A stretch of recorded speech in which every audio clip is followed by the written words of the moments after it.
Ramiro Sánchez.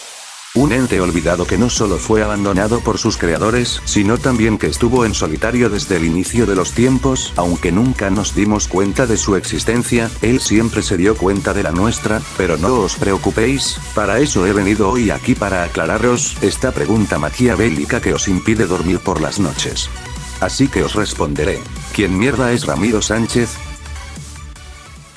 Era el año 1967, una época muy próspera para las principales legiones que gobernaban el mundo. La religión Pink y su contraparte, Red.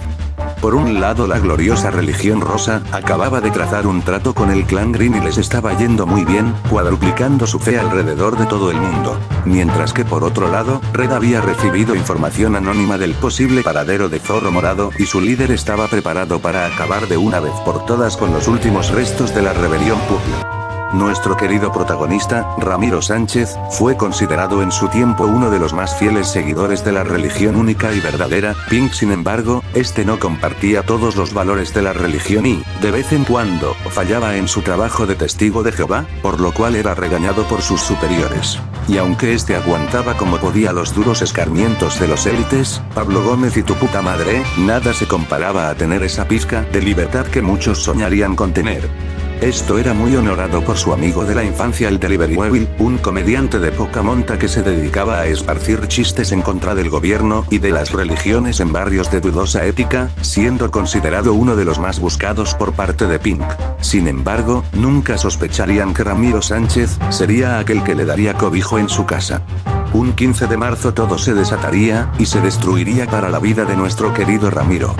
Tony fue interceptado por Lil Brood, haciendo que las alarmas se disparasen y que los élites fueran tras él, haciendo que les sea imposible asistir a una reunión extremadamente importante que tenían Corcinos, un topo infiltrado de Red que les proporcionaba información sobre los posibles ataques del tirano de Charles. Por lo que encargaron a Ramiro para esta misión tan sumamente vital, pero no le dejaron solo porque ya cogió mala fama en sus últimas misiones, de modo que le asignaron un nuevo recluta de la Alianza de Green, este se le conocía como Azim.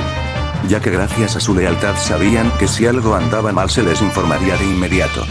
Todo marchaba según lo acordado, la reunión se llevó a cabo y supieron de una posible conspiración que se estaba formando dentro del propio clan Green, acamelados por las tentaciones de Charles y sus camaradas. Sin embargo, todo se destruyó en tan solo un momento. Justo antes de terminar la misión, el Delivery Evil llamó a Ramiro por las patrullas que habían en los exteriores, mientras que Azid seguía adelante y, reconociendo al tan hereje comediante, informó a sus camaradas de la conexión de Ramiro con él. Comenzando una batalla épica donde ninguno de los dos se permitiría aclamarse como algo que no sea el vencedor. Sin embargo, los refuerzos llegaron, y Ramiro Sánchez tuvo que huir, mientras intentaba advertir a su amigo del peligro en el que se encontraba. Esto no sirvió de nada, pues este fue encarcelado en las mazmorras de Pink, haciendo que Ramiro Sánchez jurara venganza a Pink y a Zid, perdiendo cualquier tipo de rosa en su color de piel, vagando por el mundo pensando en un plan para alzarse con la victoria y poder salvar a su amigo huevón de las feroces garras de Pink. Los comandantes de Pink, ante tal traición, borraron cualquier tipo de rastro de Ramiro Sánchez de los registros, para hacer ver como si nunca hubiera existido e imposibilitar el acceso de información sobre él, pues mostraba debilidad hacia la fe, algo que Red jamás debería enterarse. Por lo que lo dieron por muerto, al darse cuenta que este huyó al peor sitio posible y existente, que hasta los más tiranos temerían siquiera pensar en estar allí.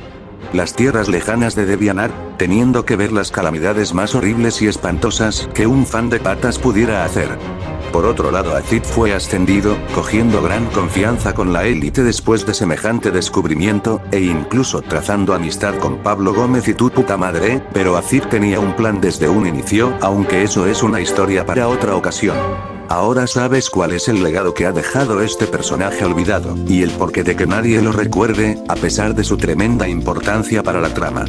Para Ramiro Sánchez las cosas no quedarán así, y entre las sombras tirará de los hilos para que Pink caiga y Azid sufra por quitarle todo lo que tenía. Aquí yo me despido, y espero que tengas una buena vida.